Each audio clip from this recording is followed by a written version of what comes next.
BS 4-in-1 Pilgam ko. Ito maghalo-halo.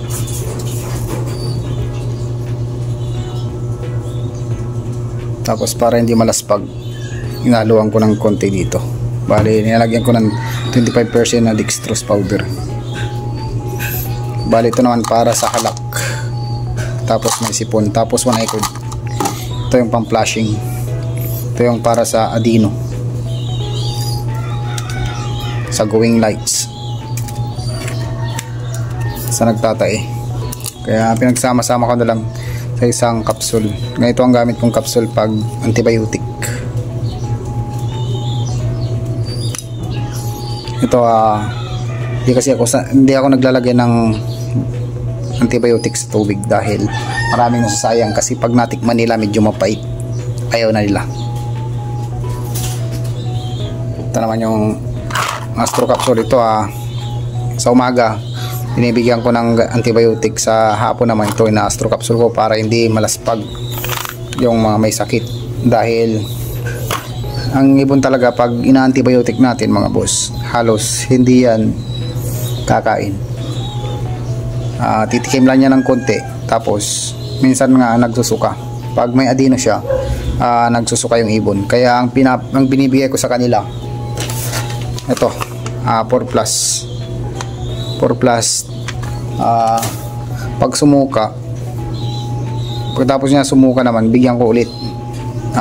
I-monitor niya lang yung ibon, dahil kapag magaling na yung ibon naman, kakain na yung kusa. Tapos pag hindi na yan nasuka, yun, nai-improve na niya yung paggaling niya. Bali, ang paggagamot sa may adeno tapos may salmonella, tiyaga lang, lalo na pag karera. Pero sa akin, pag 1 icod naman sa akin, halos di ako naggagamot. Gusto ko magsabay-sabayin magka 1 icod, magka-Coryza.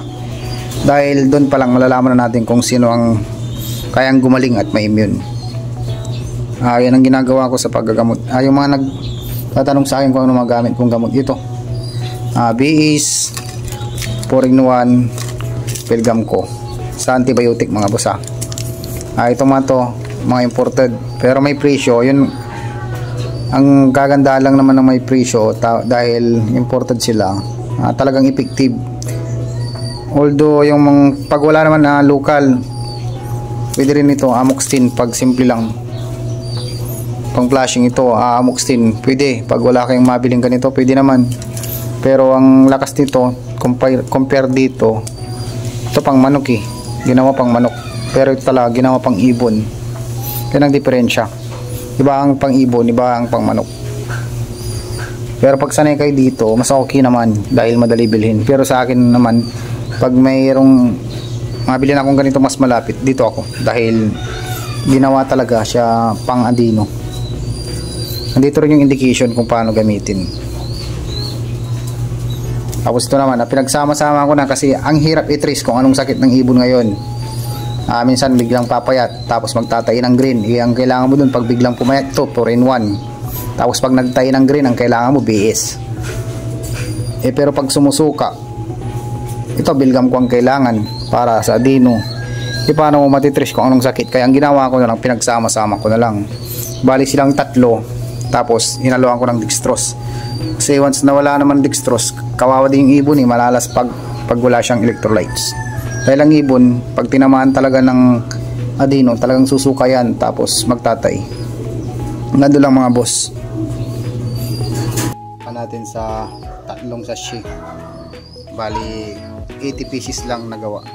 Medyo may kamahalan, pero para sa akin effective sa ibon na may sakit. Gano'n lang mga boss, ay papakita ko sa inyo yung mga bago kong breed ngayon na panglaban ng South Summer. Kakakit ko lang dito mga boss, ito panglaban ng summer. Tapos tong isa ay pang SDR, tong mga to, yung mga off color. Bali bago inakyat, bakunado. Binabaksinan ko ng 4-in-1 para iwas baliling. Ito may nag-champion na sa akin na ganitong kulay, nag-champion ng North, si orange. Bali ate niya. Ito yung mismit nyo, yung checkered na itim. Bali itong mga to magkakalahi.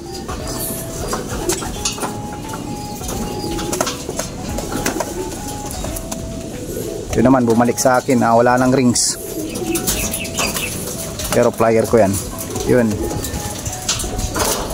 Breeder na.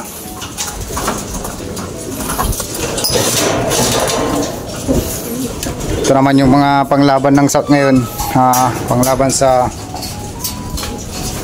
ito, galing sila ng Luisita kanina. Galing sila ng Luisita Tarlac. Panglaban ng South sa CPR tapos PPC.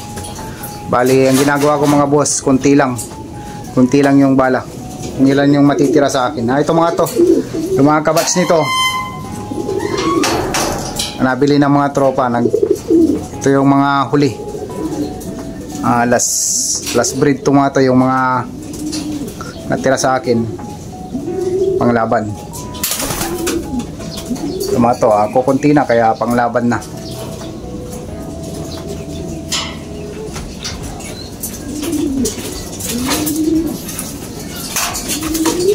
Ito naman, sakayan sana sa Rojas, kaso cancel. Kaya nandito. Ito, marami nang pinanggalingan tong grizzle na to, makunat.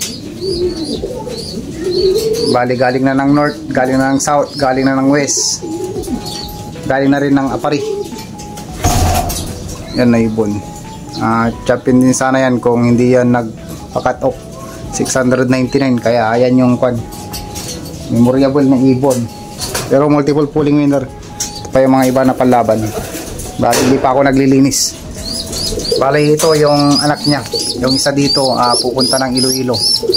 Yung isa panglaban. Yung grizzle dito, pupunta ng Iloilo. Ito yung kanila ipot. Bali, hindi pa ako nagkakudkod para makita ko. Bali, tagi isang linggo ba ako nagkudkod. Ito yung ipot nila. Tagang buong buo.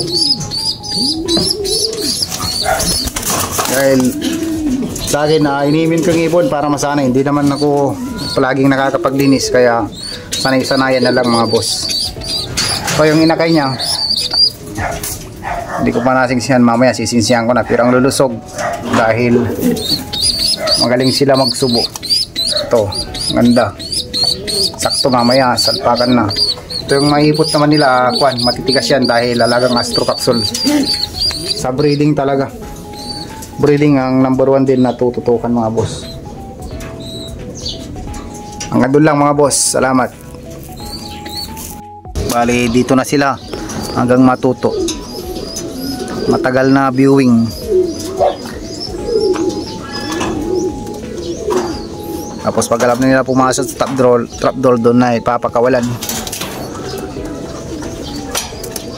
Itong dalawa, bali kon, nagkabulutong sa paa yung isa, kaya halos walang kaliskis. Medyo lit na mga yan, pero kaya pa. Ito, tatanaw-tanaw sila dito. Ito lang pagturo. Ito naman yung mga ginamot ko kanina. Galing ito ay cord, tapos kuraysa na. Bali, pag magagamot kayo, dapat pinapaliguan, tinatanggal niyo yung sipon sa ilong tapos sa mata. Dahil pag hindi nyo yung tinatanggal, hindi nyo yung pinapaliguan, subo na kayo ng subo, sayang lang. Babalik at babalik din, tapos hindi gagaling. Dapat paliguan nyo, tapos tanggalin nyo yung sipon sa ilong. Ito yung paggagamot ko mga boss. Tapos ito, kahit mahawaan na itong mga to, walang problema dahil yan, bakunado na. Mas okay na din kaysa karera doon mahawaan. Gusto ko maaga sila magka-record. Yun ang laging sinasabi ko. Dahil pag maaga nagka-record at nagkakuraysa, pag matanda na yan, ma-record man yan, ilang araw lang gagaling agad. Pero pag unang record, talagang yun ang matagal pagalingin. Kaya itong mga to, saktong-sakto lang dahil hindi pa sila gaano matitino, hindi pa butcher. Magka-record na, at least parang viewing na rin nila para matagal. Ito ang kikinis tong mga to. Bali, mayroon pa dun sa baba na inakay dahil may nag-PM sa atin na kukuha daw. Hindi ko pa inakyat dahil baka magustuhan yun para hindi ko na mai-viewing. Sok!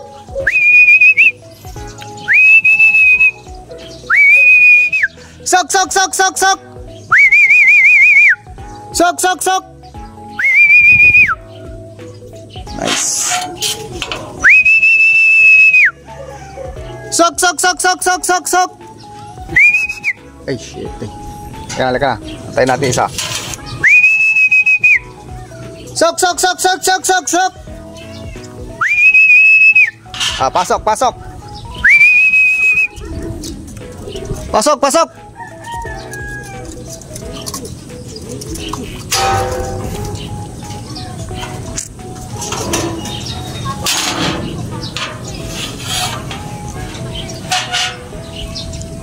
Smash.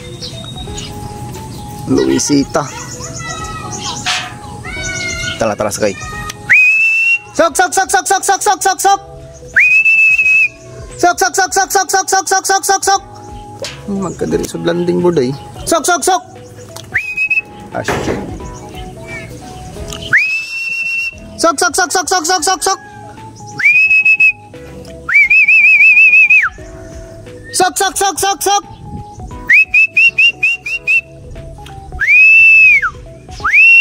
Landing board ka lang. Yan. Very good.